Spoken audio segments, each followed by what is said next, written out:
La première clé, comprendre pour adapter, comprendre pour personnaliser. Comprendre l'autre, comprendre l'entreprise dans son identité, comprendre la personne dans son identité. Alors, quelle est-elle, cette entreprise? Dans quel contexte les gens à qui l'on s'adresse évoluent à l'intérieur de cette entreprise? C'est important donc de se poser la question, c'est ce qui va vous permettre d'adapter le message que vous allez transmettre. Et c'est une dimension qui est très souvent oubliée. Alors, ça demande un peu de recherche, même de poser des questions avant de faire cette présentation. Ne pas présumer. Ça, c'est une des choses importantes. La notion de présomption, vous le constaterez dans la vie, c'est une notion à peu près inutile. Présumer ne sert à rien. Hormis acheter un cadeau à quelqu'un et présumer que ça va lui plaire.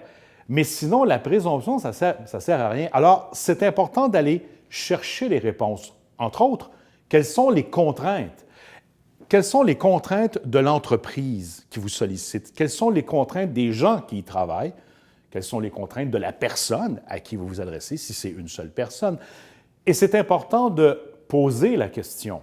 Si on le peut, il faut la poser, cette question-là. Les gens ne pensent pas toujours à nous parler de leurs contraintes.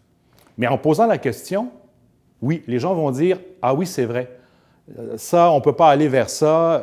Ça, il faut faire attention. On n'a pas nécessairement les moyens pour ça. » C'est important donc d'aller chercher vos réponses, de ne pas présumer, pour vous assurer de vraiment adapter et personnaliser le message que vous voulez transmettre, comprendre l'autre.